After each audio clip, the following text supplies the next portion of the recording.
Rare earth element और critical minerals में क्या डिफरेंस है, एक एक करके जानते हैं। पहले है रेयर अर्थ एलिमेंट, REE। ये specific group of 17 distinct chemical elements होते हैं। And as the term says rare earth element, ये अर्थ पर एक्चुअली रेयर नहीं है, मतलब इसका नाम बहुत मिसलीडिंग है। अर्थ पर इनफैक्ट ये बहुत अबंडेंट फॉर्म में सब जगह पाए जाते हैं, लेकिन कॉन्सेंट्रेटेड फॉर्म में एक ही जगह पे नहीं पाए जाते हैं। इस वजह से इनका जो माइनिंग है, इनका जो एक्सट्रैक्शन है, वो बहुत डिफिकल्ट एंड बहुत एक्सपेंसिव होता है, और इसीलिए इसे रेयर अर्थ एलिमेंट कहते हैं।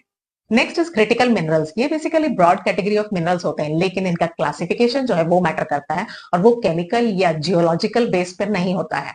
इसको हम बेहतर तरीके से ऐसे समझ सकते हैं, किसी भी कंट्री की गवर्नमेंट अपने यहाँ पाए जाने वाले मिनरल्स को क्रिटिकल मिनरल्स की कैटेगरी में 3 फैक्टर्स के आधार पर रखती है, जिसमें पहला फैक्टर है इकोनॉमिक इंपॉर्टेंस। मतलब हमारे यहाँ पाया जाने वाला मिनरल्स की इकोनॉमिक इंपॉर्टेंस क्या है, कितनी है, मतलब वो नेशनल सिक्योरिटी के लिए कितना इंपॉर्टेंट है, या फिर वो क्लीन एनवायरमेंट में उसका क्या योगदान है, या फिर मॉडर्न टेक्नोलॉजी में उसका किस हद तक यूज है, उसके हिसाब से क्रिटिकल माना जाएगा।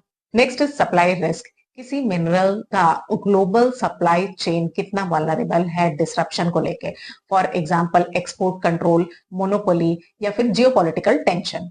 And then the third is lack of substitute. मतलब कोई भी मिनरल जो हम यूज कर रहे हैं, अगर उसकी कमी हो जाती है और उसका कोई भी कमर्शियल ऑल्टरनेटिव अवेलेबल नहीं है, तो उसे भी हम क्रिटिकल मिनरल की कैटेगरी में रखते हैं। तो इस तरीके से ये 3 फैक्टर्स डिसाइड करता है कि किसी भी देश में मिनरल्स जो हैं वो क्रिटिकल मिनरल की कैटेगरी में है या नहीं है।